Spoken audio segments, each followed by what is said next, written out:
Office में अनन्या अपने सहकर्मियों के साथ जल्दी जल्दी लंच कर रही थी।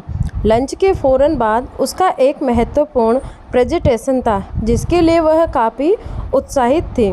इस मीटिंग की तैयारी वह एक हफ्ते से कर रही थी। उसकी अच्छी फ्रेंड सनाया ने टोका, खाना तो कम से कम आराम से खा लो अनन्या, काम तो होता रहेगा। हाँ जानती हूँ, पर इस प्रेजेंटेशन के लिए बहुत मेहनत की है। राहुल का स्कूल, उसका होमवर्क, उसका खाना पीना सुमित ही देख रहा है आजकल। सच में तुम्हें बहुत अच्छा पति मिला है। हाँ, उसकी सपोर्ट के बिना मैं कुछ ही नहीं कर सकती। लंच करके अनन्या एक बार फिर अपने काम में डूब गई। पवई की इस अत्याधुनिक बिल्डिंग के अपने ऑफिस के हर व्यक्ति की प्रशंसा की पात्र थी अनन्या। सब उसके गुणों की, मेहनत की तारीफ करते नहीं थकते। आधुनिक, स्मार्ट, सुंदर, मेहनती, प्रतिभाशाली अनन्या 10 साल पहले सुमित से विवाह कर दिल्ली से यहाँ मुंबई आई थी। पवई ही अपने फ्लैट में अनन्या, सुमित और उनके बेटे राहुल के साथ छोटा सा परिवार सुखहाल जीवन जी रहा था। अनन्या ने अपने काम से संतुष्ट होकर घड़ी पर एक नज़र डाली, तभी व्हाट्सएप पर सुमित का मैसेज आया, ऑल द बेस्ट, साथ ही किस की इमोजी। अनन्या को अच्छा लगा, मुस्कुराते हुए जवाब भेजा। अचानक उसके फ़ोन की स्क्रीन पर मेघा का नाम चमका तो उसने हैरान होते हुए फ़ोन उठा लिया। मेघा उसकी कॉलेज की घनिष्ठ सहेली थी। वह उस समय दिल्ली में थी। मेघा ने कुछ परेशानी सी आवाज़ में कहना शुरू किया, अनन्या तुम ऑफिस में हो? अरे क्या हुआ, न हाय न हेलो, सीधे सवाल, ठीक तो है ना? मैं तो ठीक हूँ अनन्या, पर बड़ी गड़बड़ हो गई है। क्या हुआ, कुछ बताएगी भी? मार्केट में राघव की आत्मकथा balance sheet of life I है ना, उसने तेरा और अपना पूरा किस्सा इसमें लिख दिया है। क्या? तेज झटका लगा अनन्या को। हाँ, मैंने अभी पढ़ी नहीं है, पर मेरे पति संजीव बुक पढ़कर किसी ने बताया कि किसी अनन्या की कहानी लिखकर तो इसने शायद उसकी लाइफ में तूफान ला दिया होगा। संजीव समझ गए कि शायद यह अनन्या तुम ही हो। आज शायद संजीव यह बुक लाएंगे तो पढ़ूंगी। मेरा तो दिमाग ही घूम गया सुनकर।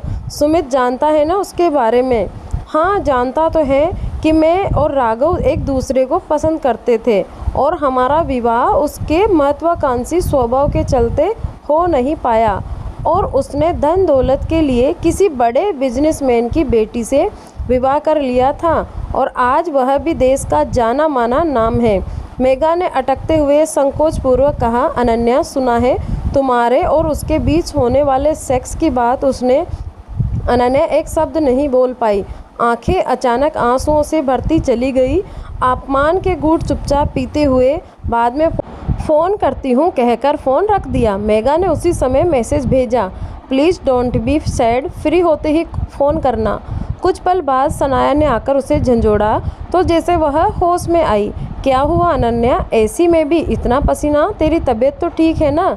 हाँ हाँ, बस ऐसे ही, टेंशन में हो? नहीं नहीं, कुछ नहीं।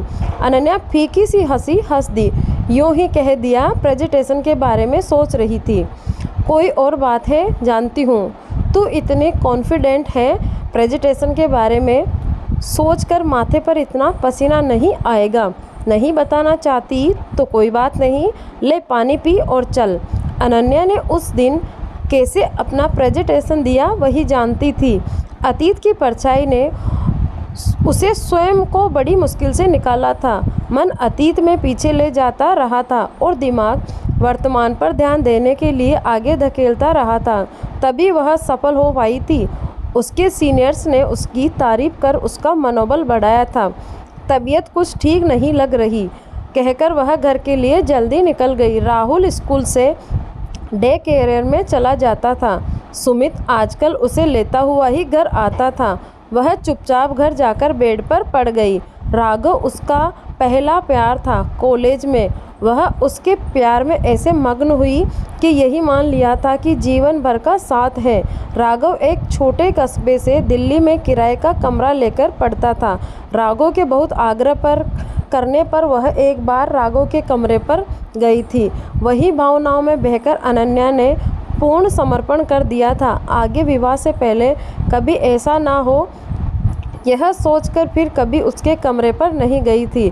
पर दिल्ली के मशहूर धनी बिजनेसमैन की बेटी गीता से दोस्ती होने पर राघव को गीता के साथ ही भविष्य सुरक्षित लगा। तो कहीं बहानों से दूरियां बनाते हुए राघव अनन्या से दूर होता चला गया। अनन्या भी राघव में आए परिवर्तनों को भली भांति भांप गई थी। उसने पूरा ध्यान अपनी पढ़ाई कैरियर पर लगा दिया था और अपने प्यार को कहीं परतों में दिल में दबाकर यह जख्म समय के ऊपर ही भरने के लिए छोड़ दिया। कुछ समय बाद माता पिता की पसंद सुमित से विवाह कर मुंबई चली आई और सुमित व राहुल को पाकर संतुष्ट व सुखी थी। पर आजकल जो आत्मकथा लिखने का फैशन बढ़ता जा रहा है, उसकी चपेट में कहीं उसका वर्तमान न आ जाए।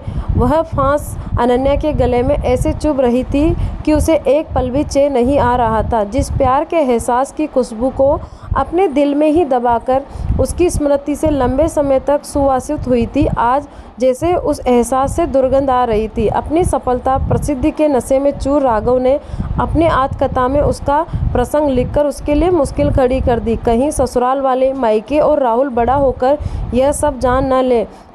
कितने ही अपने दोस्त, परिचित, रिश्तेदार उसके चरित्र पर दाग लगाने के लिए खड़े हो जाएंगे। ऑफिस में जिन लोगों की नज़रों में आज अपने लिए इतना स्नेह और सम्मान दिखता है, उसका क्या होगा? राघव ने यह क्यों नहीं सोचा? अपने लालच, फरेब, महत्वाकांक्षाओं के बारे में लिखकर अपनी चालबाजी दुनिया के सामने रखता एक लड़की को जब कहीं शांति से अपने परिवार के साथ जी रही है, उसके शांत जीवन में कंकड़ मारकर उथल पुथल मचाने का क्या औचित्य है? अनन्या के मन में क्रोध, अपमान की इतनी तेज भड़ास थी कि उसने मेघा को फ़ोन मिलाया। मेघा ने फ़ोन उठाते ही प्यार से कहा, अनन्या तू बिल्कुल परेशान मत होना, पढ़कर तुझे बताऊंगी क्या लिखा है उसने। नहीं, रहने दे, मैं कल ऑफिस जाते हुए ख़रीद लूँगी। अगर बुक स्टोर में दिख गई तो पढ़ लूँ, फिर बताऊंगी, उसे छोड़ूंगी नहीं उसे। दोनों ने कुछ देर बातें करने के बाद फ़ोन रख दिया। सुमित और राहुल के आने पर अनन्या ने प्रत्यक्षतया तो स्वयं को सामान्य कर लिया था, पर अंदर ही अंदर दुखी व उदास थी। अगले दिन ऑफिस जाते हुए वह एक मशहूर बुक शॉप पर गई। न्यू कॉर्नर में उसे बैलेंस शीट ऑफ लाइफ दिख गई। उसे खरीदकर उसने छुट्टी के लिए ऑफिस फ़ोन किया और फिर घर वापस आ गई। सुमित और राहुल तो जा चुके थे। बेड पर लेटकर उसने बुक पढ़नी शुरू की। राघव के जीवन के आरंभिक काल में उसे की कोई रुचि नहीं थी। उसने वहाँ से पन्ने पलटने शुरू किए जहाँ से उसे अंदाज़ा था कि उसका जिक्र होगा। उसका अंदाज़ा सही था। कॉलेज के दिनों में उसने स्वयं को अनन्या नाम की क्लासमेट का हीरो बताया था। जैसे जैसे उसने पढ़ना शुरू किया, क्रोध से उसका चेहरा लाल होता चला गया। लिखा था, मेरा पूरा ध्यान बड़ा आदमी बनने में था। मैं बहुत आगे बढ़ना चाहता था, पर अनन्या का साथ मेरे पैरों की बेड़ी बन रहा था। मैं उस समय किसी भी लड़की को गंभीरतापूर्वक नहीं सोचना चाहता था, पर मैं भी एक लड़का था, युवा था। कोई खूबसूरत लड़की मुझे पूर्ण समर्पण का निमंत्रण दे रही थी तो मैं कैसे नकार देता। कुछ पलों के लिए ही सही उसके सामीप्य में मेरे कदम डगमगाते तो जरूर, पर उसके प्यार और साथ को मैं मंजिल नहीं समझ सकता था। पर हर युवा की तरह मैं भी ऐसी बातों में अपना कुछ समय तो नष्ट कर ही रहा था। एक अनन्या ही नहीं, उस समय एक ही समय पर मेरे 3-4 लड़कियों से शारीरिक संबंध बने। मेरे लिए ये लड़कियां बस सेक्स का उद्देश्य ही पूरा कर रही थी। अनन्या ने इसके आगे कुछ पढ़ने की ज़रूरत ही नहीं समझी। उन पलों के पीछे इतना कटु सत्य था। उसने स्वयं को अपमानित सा महसूस किया। आंखों से आंसू बह निकले। प्रेम के जिस कोमल एहसास में भीगकर एक लड़की एक लड़के को अपना सर्वस्व समर्पित कर देती है, उस लड़के के लिए वह कुछ महत्व नहीं रखता। किसी पुरुष के लिए लड़कियों की भावनाओं से खेलना इतना आसान क्यों हो जाता है? अनन्या अजीब सी परिस्थितियों में आंखें बंद किए बहुत देर तक यूं ही पड़ी रही। फिर उसने मेघा को फ़ोन मिलाया। मेघा, मैं राघव को सबक सिखाकर रहूँगी, छोड़ूंगी नहीं उसे। क्या करेगी अनन्या? इसमें खुद ही तुम्हें तकलीफ न उठानी पड़े। वह अब एक मशहूर आदमी है, होगा वह बड़ा आदमी। मेरे बारे में लिखकर किसी लड़के की भावनाओं को ठेस पहुंचाने की सज़ा तो उसे ज़रूर दूंगी मैं। उसका नंबर चाहिए मुझे। प्लीज़ मेघा, इसमें हेल्प कर। अनन्या, दिल्ली में अगले ही हफ्ते हमारे कॉलेज के एक प्रोग्राम में वह मुख्य अतिथि बनकर आ रहा है। मैंने यह सुना है। ठीक है, थैंक्स, मैं आ रही हूँ। सुन तो नहीं, बस अब वहीं आकर बात करूँगी। अनन्या ने मन ही मन बहुत देर सोच लिया था कि सुमित से कहेगी कि अपने मम्मी पापा से मिलने का मन कर रहा है, वह दिल्ली जा रही है। राघव को सबके सामने ऐसी लताड़ेगी कि वह याद रखेगा। मौका परस्त लालची फरेबी कहीं का। शाम को सुमित और राहुल कुछ जल्दी ही आए। सुमित ने बहुत ही चिंतित स्वर में आते ही कहा, उफ अनु, तुम कहाँ हो? तुमने आज फ़ोन ही नहीं उठाया। मुझे लगा किसी मीटिंग में होगी। और यह चेहरा इतना उतरा हुआ क्यों है? क्या बात है? कुछ नहीं, बस ऐसे ही। सुमित के प्यार भरे स्वर से अनन्या की आंखें झरझर बहने लगी। राहुल उससे लिपट गया। क्या हुआ मम्मा? कुछ नहीं बेटा, कहते हुए अनन्या उसे प्यार किया। अनन्या, तुम घर कब आई? आज ऑफिस गई नहीं। अरे क्या हुआ? तबीयत तो ठीक है ना? लंच तो किया था ना? नहीं, कुछ नहीं, बस ऐसे ही भूख नहीं थी। सॉरी सुमित, मेरा फ़ोन साइलेंट था आज। इतने में ही सुमित की नज़र बेड पर जैसे फेंकी गई स्थिति में उस बुक पर पड़ी जिसने अनन्या को बहुत परेशान कर दिया था। सुमित ने बुक उठाई, एक नज़र डाली, फिर वापस रख दी। कहा, मैं अभी आया, तुम आराम करो। सुमित ने खुद फ्रेश होकर राहुल के हाथ मुंह धुआ कर कपड़े बदलवाए। इतने में अनन्या 2 कप चाय और राहुल के लिए दूध और नाश्ता ले आई। तीनों ने कुछ चुपचाप ही खाया पिया। राहुल को टीवी पर कार्टून देखने के लिए कहकर सुमित बेड पर अनन्या के पास ही जाकर बैठ गया। अनन्या का मन कर रहा था अपने मन की पूरी बात सुमित को से शेयर कर ले, पर उसने कुछ सोचकर स्वयं को रोक लिया। सुमित ने अनन्या का हाथ अपने हाथ में लेकर चूम लिया, फिर कहा, अनन्या, राघव की बुक से इतनी टेंशन में आने की ज़रूरत नहीं है।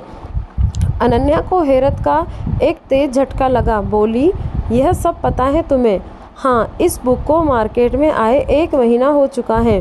पैसे से तो बड़ा आदमी बन गया, पर वह मानवीय मूल्यों को समझ नहीं पाया। ऐसे लोगों को मैं मानसिक रूप से गरीब ही समझता हूँ। पर अब अनन्या स्वयं को रोक नहीं पाई। सुमित के गले में बाहें डालकर फूट फूट कर रो पड़ी। अरे अनु, तुम्हें रोने की कोई ज़रूरत नहीं है। मैं अतीत की बात वर्तमान में करने में विश्वास ही नहीं रखता। वह उस उम्र की बात थी, उसका आज हमारे जीवन में कोई स्थान नहीं है। सुमित के गले लगी अनन्या देर तक अपना मन हल्का करती रही। सुमित उसकी पीठ पर हाथ फेरता हुआ उसे शांत कराता रहा। सुबकियों के बीच भी सुमित जैसा पति पाकर अनन्या स्वयं को धन्य समझती रही थी। थोड़ी देर बाद अनन्या ने पूछा, इस बुक के बारे में तुम्हें कैसे पता चला? दिल्ली में मेरा दोस्त जो किताबी कीड़ा है, मुस्कुराते हुए कहा सुमित ने। अनुज ने इसे पढ़ा था और पढ़कर उसने मुझसे फ़ोन पर मजाक करके मुझे छेड़ा कि यह अनन्या कहीं तुम ही तो नहीं। मैंने उस समय हंसी में टाल दिया था, पर मैं अनुज से बातें करने के बाद समझ गया था कि तुम्हारे बारे में लिखा गया है। पर ऐसी बातों को तूल देने में मैं कोई समझदारी नहीं समझता। जो हुआ सो हुआ, तुम फिक्र मत करो, इसीलिए तुमसे यह बात नहीं की। तुम भी क्यों इस बात से को इग्नोर कर दो प्लीज़।